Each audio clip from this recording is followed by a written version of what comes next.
우리는 지난 주일에 사사기 17장에 등장하는 미가라는 사람이 가진, 또 그의 어머니가 가진 신앙 안에서의 비신앙적 삶을 살펴보았습니다. 요즘 이 사사기 말씀을 전달하는 중에 교회 홈페이지와 방송 설교로 외국에서 연락이 좀 자주 옵니다. 개인적으로 저 자신에게 요즘 말씀이 굉장히 우리에게 많이 와닿습니다라는 이야기를 오히려 우리 교인들보다는 외국에 계신 어떤 목사님들과 어떤 성도님들로부터 이야기를 듣는 경우가 종종 있습니다. 그만큼 사사기 말씀은 우리에게 잊혀졌던 말씀이고, 그저 삼손 이야기나 어떻게 재미있게 이야기를 하지 그 속에서 하나님의 뜻을 깊이 묵상하지 못했던 어떤 시대적인 반영이 아닌가, 저는 그런 생각을 해봅니다. 미가라는 인물 역시 여러분에게는 굉장히 생소한 인물이었을 것입니다. 미가와 그의 어머니는 전통적인 이스라엘의 신앙 문화 안에서 살아가는 사람들이었지만 그들이 가진 사고방식은 모세 율법이나 하나님의 의도와는 굉장히 거리가 멀었습니다. 그들이 여호와 하나님께 복받을 줄 알고 행동하는 행동들마다 사실은 복받을 수 없는 일, 더 직설적으로 말하자면 하나님의 뜻을 거스르는 일들이었다라는 것을 우리는 보았습니다. 안타까운 현실이기는 하지만 우리는 이러한 일들이 충분히 우리의 삶에서 일어날 수 있다는 것을 경험적으로 알고 있습니다. 왜냐하면 우리도 하나님을 섬긴다고는 하지만 정말 하나님을 제대로 알고 그 본질을 알고 원리를 알고 하나님을 섬기는 부분이 많지 않다는 것을, 시켜서 하고 남이 하니까 하기는 하지만 과연 이것을 왜 해야 되는지 분명한 깨달음을 가지고 신앙생활을 하는 영역이 많지 않다는 것을 우리 자신도 잘 알기 때문입니다. 여러분, 그런 점에서 이 사사기의 말씀은 신앙의 확신 속에서 불신앙의 삶을 살아갈 수 있다라는 것을 우리에게 깨우쳐주고 있는 겁니다. 한번 따라해 볼까요? 신앙의 확신 속에서도 불신앙의 삶을 살아갈 수 있습니다. 오늘은 17장과 18장의 어떤 이야기, 사실은 17장의 주인공은 미가라는 사람입니다. 그리고 18장의 주인공은 한 지파, 단이라는 이름을 가진 지파의 이야기입니다. 그런데 이 17장과 18장에 공통으로 등장해서 두 개의 이야기를 하나의 이야기로 이어주는 존재가 있습니다. 그는 한 레위인이라는 이름으로 불려지는 사람입니다. 오늘 저는 이 레위인, 마치 부속물처럼 취급되어질 수 있고 엑스트라처럼 취급되어질 수 있는 이 사람을 주인공으로 불러내어 여러분과 함께 말씀을 나누고자 합니다. 그러니 오늘 우리가 읽었던 본문은 짧은 본문이지만 사실 오늘 설교의 배경이 되는 성경은 사사기 17장과 18장 전체에서 이 레위인에 관련되어진 표현이라는 것을 먼저 말씀드리기를 원합니다. 그리고 사실은 이 사람이 종교 지도자 레위인이었다는 사실 때문에 이 사람에 대한 평가와 해석이 어쩌면 평신도인 성도 여러분들보다는 목회자 또는 교회 사역자 또는 교회 지도자라고 일컬어지는 사람들에게 1차적으로 적용되어져야 할 모델이 되는 인물이라는 점 때문에 사실 오늘 이 설교는 저 자신에게는 굉장히 무겁고 힘든 설교입니다. 왜냐하면 이건 성도 여러분을 놓고 해야 될 설교가 아니라 제가 들어야 될 설교이고 목사들이 이 구절을 깊이 묵상해야 될 내용이라는 사실 때문에 사실은 설교하는 저 자신이 훨씬 더 긴장하고 해야 될 설교라는 점을 여러분에게 좀 미리 말씀드리고 싶습니다. 그렇다고 해서 과연 이 성경이 여러분과는 상관이 없느냐? 또 전혀 그렇지는 않겠지요. 오늘 이 말씀이 여러분과 저에게 하나님의 음성으로 들려질 수 있기를 소망합니다.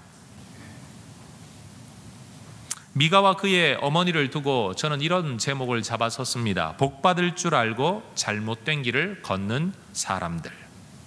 오늘 등장하는 레위인을 두고 저는 이런 제목을 잡아보았습니다. 만족하고 기뻐하며 잘못된 길을 걷는 사람.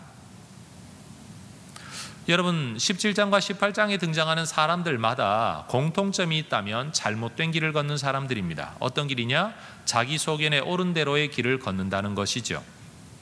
그런데 그 길을 걸으면서도 어떤 사람은 복받을 줄 알고 걸었고, 오늘 본문에 등장하는 사람은 만족하고 기뻐하면서 이 길을 걸었다는 사실입니다. 잘못된 길을 걸으면 두려워해야 되고, 만족이 없고 기쁨이 없어야 되고, 복받지 못하고 오히려 벌받을까 봐 두려워하며 걸어야 정상인데, 그 시대 사람들이 가지고 있었던 사고방식과 실제로 그들이 잘못된 길을 걷고 있다는 이 두 가지 사실이 그들의 삶 속에서는 전혀 아무런 갈등 없이 공존하고 있었다는 사실, 여러분 이것이 오늘 우리가 하나님을 섬기고는 있지만 하나님의 뜻 바깥에서 살아가면서도 얼마든지 교회 생활, 신앙 생활을 할 수 있다는 것과 겹쳐진다면 저는 이 말씀이 여러분에게 충분히 설득력 있게 들릴 것이라고 생각을 합니다.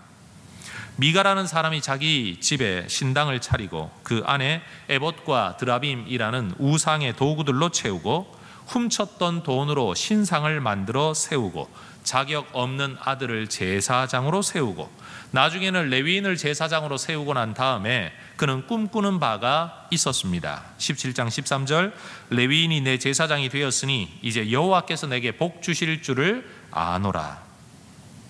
여러분, 이 간절하고 확신에 찬 미가의 믿음이 하나님을 기쁘시게 하는 믿음이었고, 정말로 하나님의 복이 주어지는 믿음이었다면 얼마나 좋았겠습니까?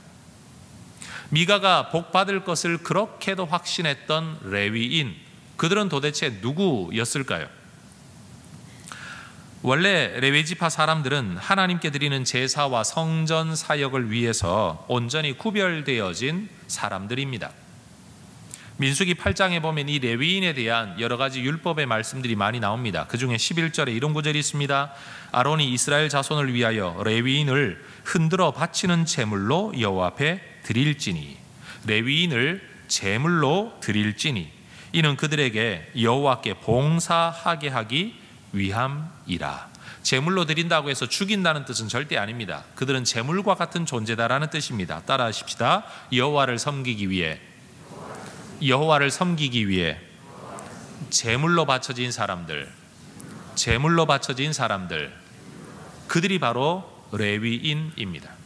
우리는 그저 종교 일을 하는 사람이라고 쉽게 생각을 해버리지만 성경은 그들의 의미와 가치를 이렇게 분명하게 이야기합니다. 여호와를 섬기게 하기 위하여 제물로 바쳐진 사람들, 마치 신전에 신녀들을 바치고 신동을 바치고 여러 종류의 사람들을 바쳤던 것처럼, 마치 레위인은 하나님을 섬기기 위하여 제물처럼 하나님의 전에 바쳐진 사람들이다. 이것이 바로 하나님의 명령이었고 모세 율법이죠. 이어 16절에, 민수기 8장 16절에 그들은 이스라엘 자손 중에서 내게 온전히 드린 바 된 자라. 하나님의 말씀입니다. 하나님 말씀하시기를 그들은 내게 온전히 드려진 사람들이다. 이스라엘 자손 중 모든 초태생, 처음 난 것, 곧 모든 처음 태어난 자 대신 내가 그들을 취하였다.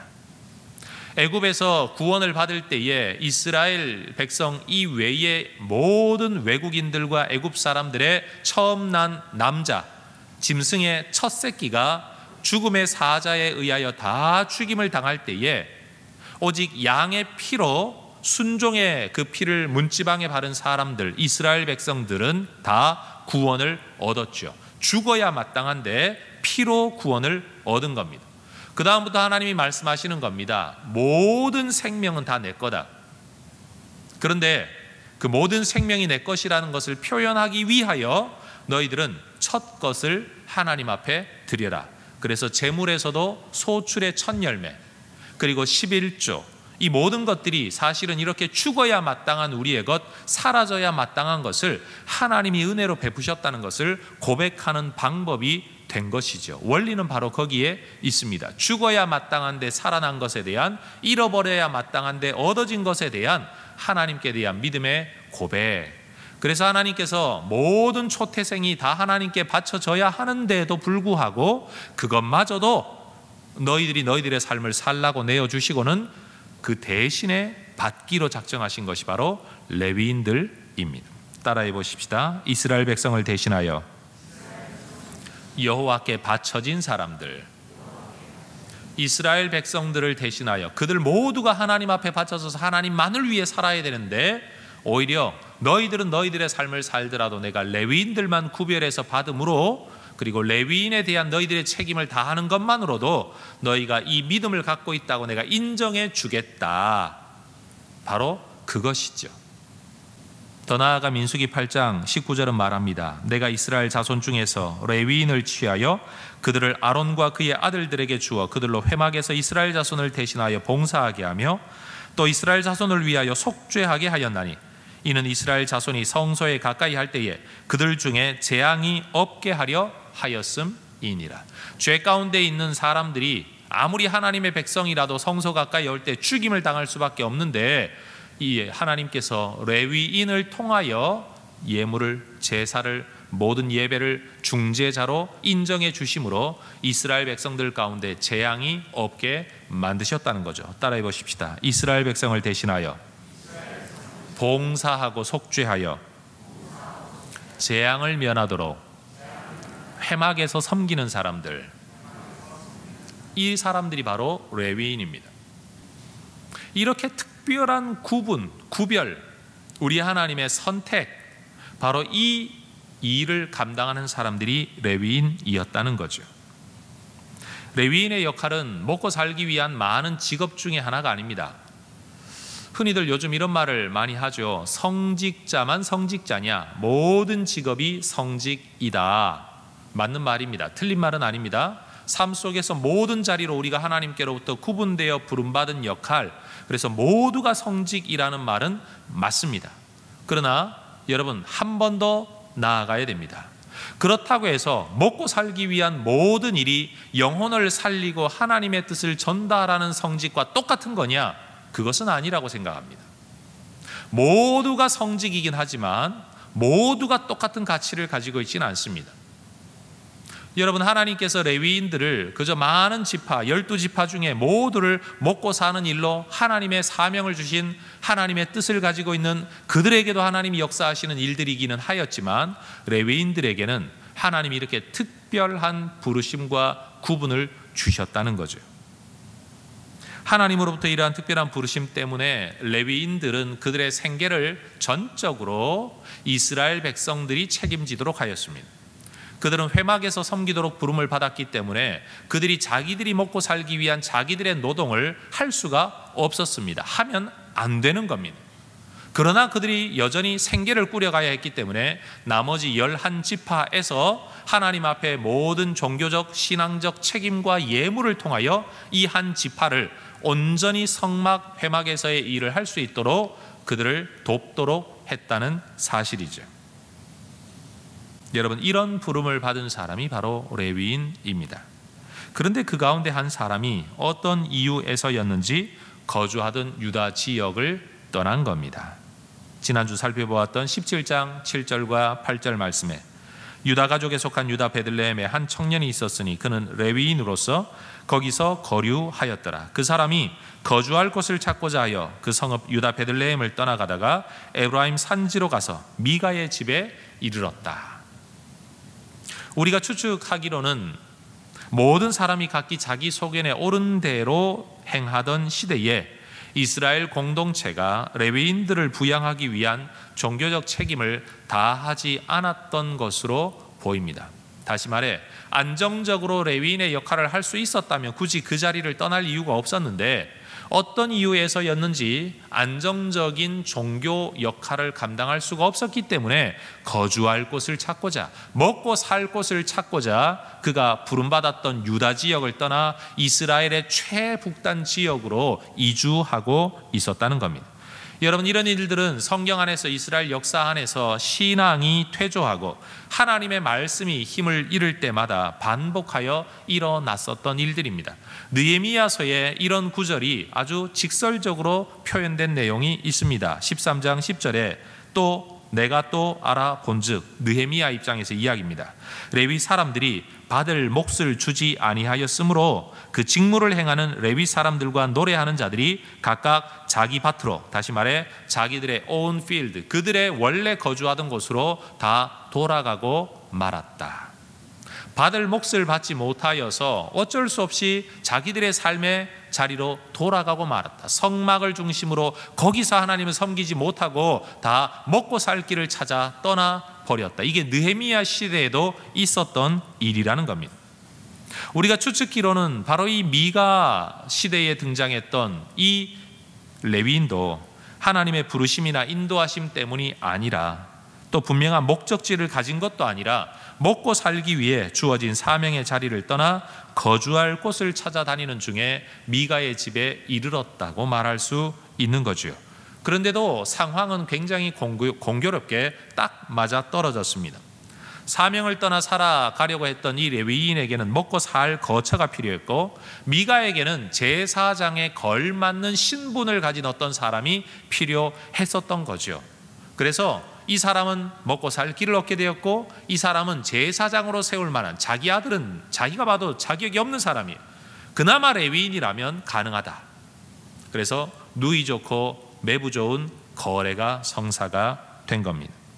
합당한 자격이 없는 사람에게 제사장직을 제안하는 미가나, 또 자기 역시 합당한 자격을 가지고 있지 않으면서도 먹고 살 길을 위하여 이 제안을 받아들이는 레위인 역시 성경의 가르침, 그리고 하나님이 주신 사명, 하나님의 인도하심에 대하여서는 안중에 없었습니다. 제사장이라는 역할과 지위는 미가에게는 복받는 길일 뿐이었고, 레위인에게는 먹고 사는 길일 뿐이었습니다. 요즘 말로 다시 하면 목사님을 목사님이라고 이야기하는 이유는 복받기 위해서고, 목사가 목사 노릇을 하는 이유는 먹고 살기 위해서다. 여러분, 만약 이런 상황이라면 얼마나 비참한 현실입니까? 바로 이런 일이 이 미가 시대에 일어나고 있었다는 겁니다. 그저 복받기 원하는 한 사람의 평신도 신앙인이었던 미가는 그렇다 치더라도, 신앙의 지도자였던 이 레위인이 만약 성경이 명령하는 자기 역할을 제대로 알고 있는 사람이었다면 미가의 이 제안은 거절되어야 마땅합니다. 신당 차려놓고 우상 차려놓고 그러고 살아가는 사람이야 몰라서 그런다고 말할 수 있지만, 그나마 유다 지역에서 레위인으로서 역할을 하다가 여기까지 온 사람이라면, 비록 아무리 배가 고프고 거처할 데가 없다고 하더라도 이 제안은 받아들여지지 말아야 했다는 거죠. 여러분, 레위인 자체가 구별된 존재들이지만 레위인 중에서도 또 특별히 아론의 직계 후손들만이 제사장이 될 수 있다는 이 두 번 구별되어진 제사장의 역할, 이건 한 개인을 위한 것이 아니라 공동체를 위한 겁니다. 그렇기 때문에 이 레위인들을 부양하는 것도 돈 많은 한 사람이 부양해서는 절대 율법적으로 틀린 거예요. 모든 이스라엘 공동체가 함께 레위인들을 부양해야만 되는 겁니다. 요즘 목사님들 가운데도 그런 분들이 있습니다. 교회에서 사례를 받으면 교회에서 늘 올바른 말 제대로 못하고 올린다 깎는다 이런 말 들리고, 마치 조금만 받아도 많이 받는 것처럼 하고, 더러워서 내가 교회에서 돈 안 받는다. 그리고 돈 많은 어떤 장로님 한 분이, 목사님, 제가 목사님 생계는 책임질 테니까 그냥 교회에서 사례 받지 마세요. 제가 알아서 다 챙겨드릴게요. 여러분, 이러면 엄청난 믿음인 것 같지만 저는 분명히 이렇게 생각을 합니다. 성경적으로 틀렸습니다. 원리상 틀렸다는 겁니다. 목사가 레위인이나 제사장은 절대 아닙니다. 그러나 하나님을 위한 특별한 이 신앙적 일을 위하여 구별되어 헌신되고 부름받은 사람이라면 그는 개인을 위한 게 아니라 공동체를 위한 것입니다. 그는 개인 가정의 목사가 아니라 공동체의 목사이어야 합니다. 그렇기 때문에 그 목사의 생계와 삶도 공동체가 책임을 져야 되는 것이지 돈 많은 한 개인이 책임질 일이 아니라는 겁니다. 저는 그렇게 생각합니다.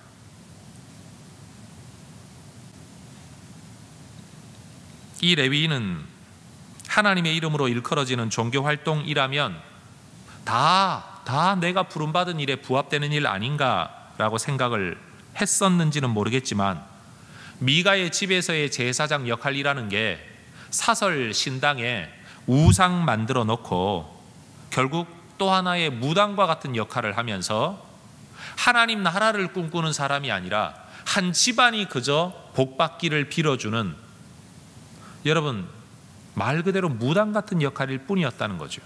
같은 종교적 일을 하고는 있었지만 하나님의 뜻과는 상관없는 일. 그는 종교가 아니라 하나님을 위해 사는 사람이어야 했습니다. 다시 말합니다. 그는 종교인으로 살면 되는 사람이 아니라 하나님을 위해 살아야 하는 사람이었습니다. 오늘날도 마찬가지입니다. 목사는 교회를 위해 존재하는 게 아니고요, 하나님을 위해 존재합니다. 교회 관련된 일만 하면 다 목사가 아니라 하나님의 뜻을 따라, 하나님의 부르심을 따라, 하나님의 목적을 따라 살아야 그가 목사라는 거죠. 그는 사람의 만족과 위로를 위해서 종교를 활용하는 그런 사람이 된다면 그는 충분히 레위인으로서의 자기 역할을 다하는 줄 알았지만, 여러분, 지금 그가 축복하고 있는 미가라는 사람은 하나님께 복받을 수 있는 길을 행하는 사람이 아니라 하나님께 벌받을 길로 나아가고 있는 우상 숭배자였을 뿐입니다. 이것을 바로 가르치고 바로 깨우쳐 돌이키게 만드는 것이 아니라 오히려 그 길을 더 열심히 걸어가도록 축복하는 자리에 있는 한, 여러분, 그는 올바른 역할을 하고 있는 게 아니지요. 제사장의 자리에 있더라도 종교의 이름, 하나님의 이름으로, 예배의 이름으로, 온갖 기도의 이름으로 무슨 짓을 한다고 한들 그는 잘못된 길을 걷고 있는 겁니다. 그는 사람이 아니라 하나님의 만족을 위해 사는 사람이어야 했습니다. 그게 바로 레위인으로서의 부르심입니다. 그러나 이 레위인은 자기의 제사장, 나의 제사장이 되어 달라는 미가의 제안을 만족하게 여겼습니다. 성경 17장 11절입니다. 그 레위인이 그 사람과 함께 거주하기를 만족하게 생각했으니. 하나님의 제사를 위해 하나님께서 구별하시고 거룩하게 구별된 삶으로 회막에서 하나님을 섬겨야 할 레위인이 한 개인을 위하여 고용되어져 우상을 도구로 삼아서 신당에서 일하면서도 만족하고 있다는 겁니다. 따라하십시다. 만족하게 생각했으니. 다시요. 만족하게 생각했으니. 아무리 그가 궁핍했을지라도 궁핍을 벗어나 배부르고 등 따신 자리를 얻게 되었다고 할지라도 이것이 그의 만족이 되면 안 되었습니다. 그의 만족은 먹고 사는 문제 해결에 있어서는 안 될 사람이었습니다. 바벨론 포로기에 이스라엘 백성들이 남의 나라에 어쩔 수 없이 붙잡혀 갔더라도 그들은 잡혀간 땅에서도, 여러분, 저 서쪽에 있는 자기들의 고향 땅 그리고 성전을 향하여 울었습니다. 잡혀간 땅에서도 그는 언제나 하나님의 성전 있는 곳을 향하여 울었습니다. 이 레위인이 정말로 피치 못하여 자기의 사명의 자리를 떠났다면 그는 자기가 섬겨야 할 성막, 회막이 있는 곳을 향하여 울었어야 마땅합니다. 그리고 내가 부름받은 것이 무엇이냐 그 생각했어야 됩니다. 시편에 보면 그런 구절이 있죠. 바벨론 사람들이 말하기를, 야, 니네 나라 노래 한번 불러봐라. 니네 예배 드릴 때 있었던 종교음악을 한번 연주해봐라. 그때 사람들이 말합니다. 내가 이것을 버드나무 가지에 걸어버렸다. 요즘 말로 하면 내 기타 악기를 그냥 걸어버렸다. 나는 노래를 부르지 않겠다. 왜? 그건 사람에게 들려주려고 부르는 노래가 아니라 하나님을 예배하기 위하여 부르는 노래인데, 여러분, 절필이라는 말이 있습니다. 글 쓰는 사람이 더 이상 글을 쓰지 않겠다고 펜을 부러뜨려 버리는 것을 절필이라고 합니다. 여러분, 이 레위인이 하나님의 회막에서 살아야 할, 섬겨야 할 존재로 자기가 부름을 받았는데 지금 한 개인 가정의 제사장의 역할, 그렇다면 그는 절필해야 했습니다. 사직을 하든지 뭘 하든지 내 원래 자리가 이 자리가 아니라는 사실 때문에 언젠가 그 자리에 돌아갈 수 있기를 눈물을 흘려 기도하면서 때를 기다리는 것, 최소한 그 정도 모습은 보여주어야 했습니다. 다음 주에 살펴보게 되겠지만 18장에는 이주하는 이 다한 지파, 집단적인 이주 과정 속에서 먼저 정탐꾼들이 이주할 땅을 알아보다가 이 미가의 집에 잠시 들렀는데 그곳에서 이 레위인을 만나게 되죠. 그들이 레위인에게 질문을 한 것이 있습니다. 너 어떻게 여기까지 왔냐? 그때 이 레위인이 그 5명의 다한 지파 정탐꾼에게 뭐라고 대답을 했는가? 18장 4절에 이런 말이 있습니다. 여러분, 이 말 속에 그가 자기를 어떻게 생각하고 있는지가 그대로 담겨 있습니다. 한번 보십시오. 미가가 이러이러하게 나를 대접하고 나를 고용하여 나를 자기의 제사장으로 삼았느니라. 따라하십시다. 대접하고 고용하여 삼았느니라. 다시요. 대접하고 고용하여 삼았느니라. 레위인이 미가의 제안을 받아들인 이유는 이 대접 때문이었고, 레위인과 미가가 맺은 관계는 고용 관계였고, 자신의 역할은 하나님 때문이 아니라 미가 때문, 미가가 그렇게 나를 삼았기 때문에, 만들었기 때문이다. 그 입 스스로도 이렇게 말하고 있습니다. 이것이 정상적인 표현으로 되어지려면 하나님이 나를 부르셨기 때문이고, 하나님이 나를 선택하셨기 때문이고, 하나님께서 나를 이 자리에 세우셨기 때문이다. 이러고 말이 나와야 이게 정상적인 말 아닙니까? 그런데 그 레위인이 있어야 할 회막의 자리를 떠나서 남의 집에 신당에 우상 섬기는 자리에 가서 나는 대접받고 고용되어 인간이 나에게 이 자리를 주었기 때문에 내가 이 자리에 있게 되었다. 이 얼마나 안타까운 영적인 타락입니까?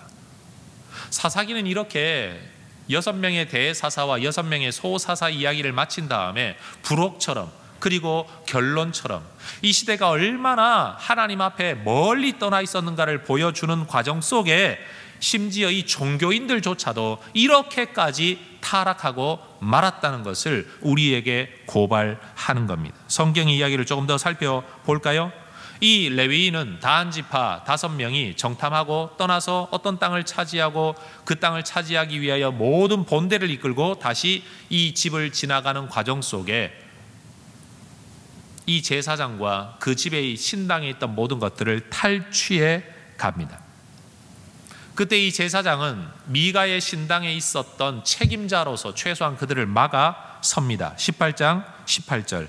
그 5사람이 미가의 집에 들어가서 그 새긴 신상과 에봇과 드라빔과 부어 만든 신상을 가지고 나오매 그 제사장이 그들에게 묻되 너희가 무엇을 하느냐? 너희들 지금 뭐 하는 거야? 라고 묻는 겁니다. 남의 집에 있는 것들, 아니 들어가면 뭐 기도할 줄 알고 들여보냈는데 나올 때 그 집에 있는 것들을 싹 들고 신상들을 들고 나오니까 너희 지금 뭐 하는 거냐? 묻는 거죠. 그때 여러분 600명은 문 앞에 무기 칼을 차고 서 있습니다. 5명은 그 안에서 이것들을 들고 나오고 있습니다. 한 사람, 이 제사장이, 가짜 제사장 레위인이 막아서서 말하는 겁니다. 너희들 지금 뭐 하는 거냐? 그러자 여러분 이 5명이 뭐라고 대답하는 줄 아십니까? 18장 19절 20절. 그들이 그에게 이르되 잠잠하라, 네 손을 네 입에 대어라. 이 유대 사람들의 관용적인 표현입니다. 따라하십시다. 입 다물어라, 입 다물어라, 이런 뜻입니다. 네 손을 네 입에 대어라, 입 다물어라. 그러면서 말합니다.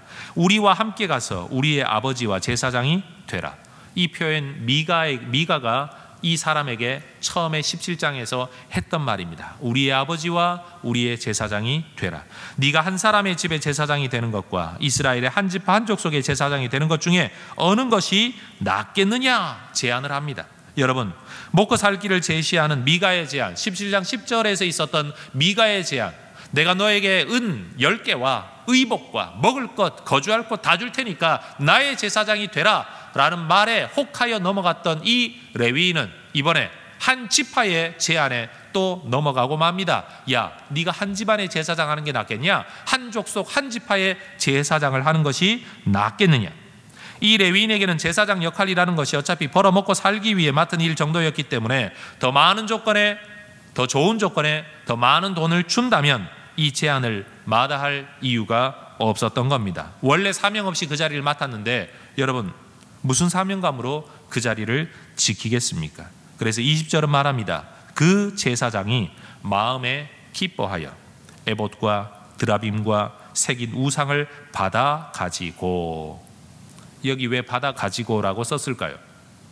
5명의 정탐꾼들이 빼앗아 가려고 가지고 나온 걸 들고 이야기하는 거죠. 너 한 집안의 제사장이 될래? 한 지파의 제사장이 될래? 그랬더니만 생각해보고 통밥을 굴려보니까 이 길이 더 나을 것 같거든요. 그래서 마음에 기뻐하여 자발적으로 따라 나서는 겁니다.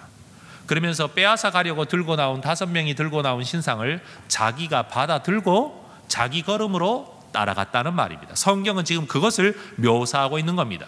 600명의 칼 앞에서 어찌할 수 없어서 끌려간 게 아니라 자기 스스로 기쁜 걸음으로 이들을 따라갔다는 겁니다. 따라하십시다. 마음에 기뻐하여.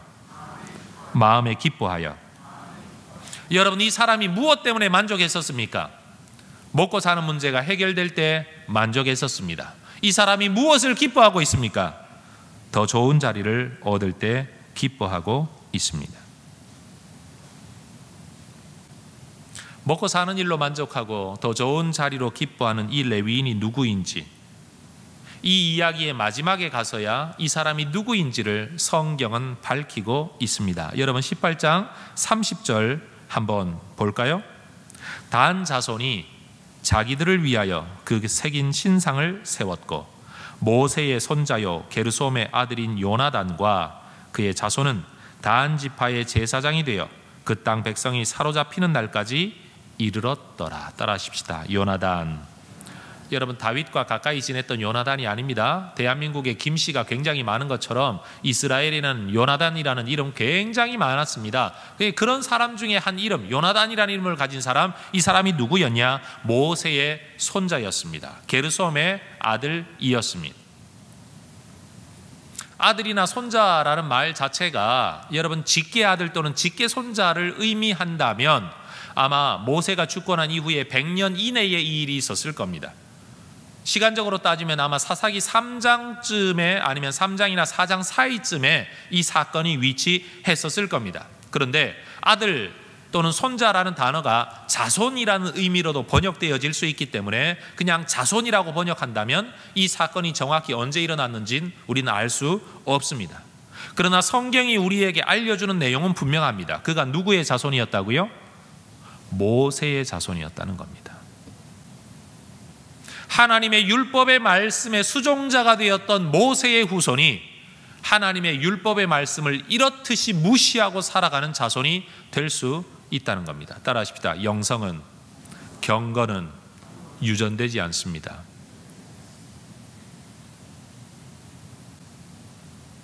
오늘날에도 엄청나게 큰 교회 목사님, 엄청나게 유명한 목사님의 아들이 어떤 식으로 사는지 우리는 너무 잘 압니다. 경건은, 영성은 유전되지 않습니다.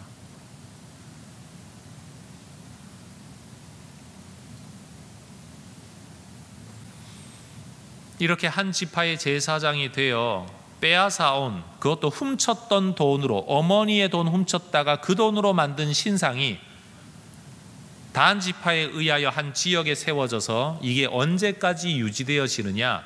사사기 400년이 다 지나고 이스라엘 역사 사울 왕 이후로 약 500년 동안에 북, 남 모든 왕조가 다 지나고 남의 나라에 이끌려 갈 때까지, 북이스라엘이 아수르로, 남쪽 유다가 바벨론으로 이끌려 갈 때까지 이 신상이 그곳에 유지되어졌다는 겁니다. 그 백성이 사로잡히는 날까지. 이스라엘의 우상 숭배의 역사는 이렇게 깁니다. 엄청난 부흥, 엄청난 은혜의 때에도 이 신상은 없어지지 않았습니다. 이 신상은 여전히 사람들의 마음 한쪽편에 남아가지고 있었다는 거죠.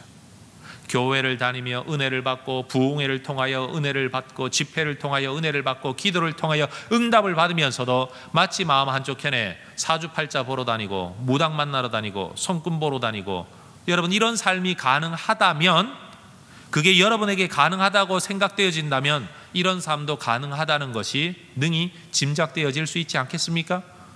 절기가 되면 예루살렘에 올라가 제사 지내고, 급할 때는 신상 앞에 가가지고 기도할 수 있는 일들이 얼마든지 가능하다는 겁니다. 이게 바로 인간의 죄성이고, 이것이 바로 우리 안에 잠재되어져 있는 원죄입니다. 원죄는 다른 게 아닙니다. 남을 죽이고 살인하는 게 원죄가 아니고, 거짓말하는 게 원죄가 아니라, 내 마음속에 여전히 하나님의 말씀을 따르는 것이 아니라, 하나님의 뜻을 따르는 것이 아니라 내가 하고 싶은 대로 살아가고 싶은 마음의 본성, 이게 원죄의 흔적이라는 겁니다. 거처할 곳을 찾아 헤매던 떠돌이 인생이 옷과 돈과 거주할 곳에 고용되어져서 삶의 안정을 얻었습니다.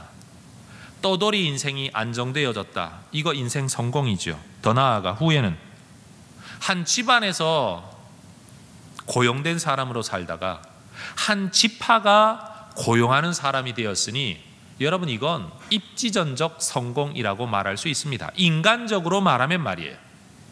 직업으로 이야기하자면 이거 얼마나 대단한 성공입니까? 빈털터리로 고향을 떠났는데 삶의 터전을 얻었고 거기서 열심히 살다가 이제는 한 나라의 지파의 부름을 받아서 여러분 거기서 역할할 수 있는 사람이 되었으니 이건 인생 성공 드라마입니다. 그러나 성경과 하나님의 관점, 레위인이라는 부르심의 관점에서 보면 이 사람은 하나님과는 아무런 상관이 없는 길을 걷고 그 길에서 인생을 마감 지었습니다. 제사장의 자리는 계속 가지고 있었지만 그 제사장은 하나님이 세운 자리가 아니라 사람들이 세운 자리였습니다. 제사장의 이름을 가지고는 있었지만 그는 하나님의 만족과 하나님의 기쁨, 하나님의 말씀의 기준을 따라 산 사람이 아니었습니다. 종교인으로서 역할하고는 살았지만 그는 신앙의 사람은 아니었습니다. 따라하십시다. 종교인이었지만 신앙인은 아니었습니다. 다시요. 종교인이었지만 신앙인은 아니었습니다. 여러분은 어떠십니까? 여러분은 종교인입니까? 신앙인입니까? 오늘 이 요나단이라는 이름으로 알려진 이 타락한 레위인의 모습이야말로 그리스도인으로서는 절대 추구하지 말아야 할 실패한 성공, 실패한 출세, 실패한 형통의 본보기입니다. 형통에도 실패할 수 있습니다. 성공에도 실패한 인생일 수 있습니다. 출세에도 실패한 인생일 수 있습니다. 저는 17장과 18장에서 한 번씩 레위인에게 두 번의 질문이 주어집니다. 저는 이 질문을 오늘 설교의 결론 부분으로 여러분에게 들려드리기를 원합니다. 이 레위인에게 첫 번째 질문은 미가가 했던 질문입니다. 17장 9절에 처음 만났을 때 그는 이렇게 말하죠. 너는 어디서부터 오느냐? 따라하십시다. 너는 어디서부터 오느냐? 어디서부터 오느냐라고 굳이 어디서 오느냐라고 말하지 않고 어디서부터 오느냐라는 이 표현 자체가 가지고 있는 게 이 질문에 담겨 있는 질문이 두 가지라는 겁니다. 너는 누구이며 어디를 떠나서 어디로 가려고 하느냐? 바로 이 질문입니다. 너는 누구인데 어디를 떠나서 어디로 가려고 하느냐? 두 번째 질문은 18장에서 단 지파로부터 파견되어졌던 5명의 정탐꾼들이 이 레위인에게 했던 질문입니다. 18장 3절에 누가 너를 이리로 인도하였으며 너는 여기서 무엇을 하고 있으며 너는 여기서 무엇을 얻었느냐? 세 가지 질문을 하고 있습니다. 따라해 볼까요? 누가 너를 이리로 인도하였느냐? 너는 여기서 무엇을 하느냐? 너는 여기서 무엇을 얻었느냐? 여러분, 17장과 18장에서 레위인에게 주어진 질문은 통합적으로 5개입니다. 저는 이 질문을 이것이야말로 오늘 우리를 향한 하나님의 질문일 수 있겠다는 생각을 해봅니다. 여러분은 이 5개의 질문에 대해서 뭐라고 대답하실 수 있겠습니까? 제가 질문 드려볼까요? 여러분은 누구입니까? 어디에 있어야 할 누구입니까? 여러분은 어디를 떠나서 어디로 가려고 하고 있습니까? 무엇이 여러분을 지금 그 자리로 이끌어가고 있습니까? 거기에서 여러분이 하고 있는 것은 무엇이며 거기서 여러분이 얻고 있는 것은 무엇입니까? 그런데 이 모든 질문 속에서 이 레위인은 엉뚱한 것에서 만족을, 엉뚱한 것에서 기쁨을 얻고 있었습니다. 그 사람이 무엇 때문에 만족하고 무엇 때문에 기뻐하는가를 보면 그 사람의 가치관이 무엇인지, 그 사람이 무엇을 추구하는 사람인지 알 수 있습니다. 여자 때문에 만족하고 여자 때문에 기뻐하면 여자 좋아하는 사람인 줄 아는 거고, 돈 때문에 만족하고 돈 때문에 기뻐하면 돈 좋아하는 사람인 줄 아는 거고, 명예로 만족하고 명예로 기뻐하면 명예 좋아하는 사람인 줄 아는 거고, 누군가를 도움으로 만족하고 도울 때 기뻐하는 사람이라면 그게 그 사람인 줄 아는 거지요. 여러분, 우리의 기쁨과 만족의 이유와 근원은 무엇일까요? 그리고 이 레위인에게 주어졌던 이 질문이 어떤 면에서는 너의 원래 자리가 무엇이고 네가 원래 해야 될 일이 무엇이냐를 끊임없이 깨우치시려는, 그 속에선 자기의 본질, 부르심을 생각했다면 돌이킬 수 있는 기회가 되었을 터인데 그는 이 질문 앞에서 돌이킬 기회를 얻지 못했습니다. 아무쪼록 만족하지 말아야 할 것으로 만족하거나 기뻐하지 말아야 할 것으로 기뻐하거나 세상에서는 성공했는지도 몰라도 하나님 앞에선 실패해버린 이 레위인, 뒤늦게서야 이름이 알려지는 요나단, 뒤늦게서야 알려지는 대단한 집안의 후손, 여러분, 이런 인생 되지 않기를 주의 이름으로 축원합니다. 복받을 줄 알고 걷는 잘못된 길도 있지만 만족하고 기뻐하며 걷더라도 잘못된 길이 있을 수가 있는 겁니다. 성경의 저자들은 그들의 만족과 기쁨을 다른 데서 찾았습니다. 시편 65편 4절에 주께서 택하시고 가까이 오게 하사 주의 뜰에 살게 하신 사람은 복이 있나이다. 우리가 주의 집 곧 주의 성전의 아름다움으로 만족하겠습니다. 시편 13편 5절 나는 오직 주의 사랑을 의지하여 싸우니 나의 마음은 주의 구원을 기뻐하겠습니다. 여러분, 무엇이 하나님이 기뻐하시는 신앙인의 모습이겠습니까? 무엇을 만족하고 무엇을 기뻐하며 어떤 길을 걸으시겠습니까? 기도하겠습니다.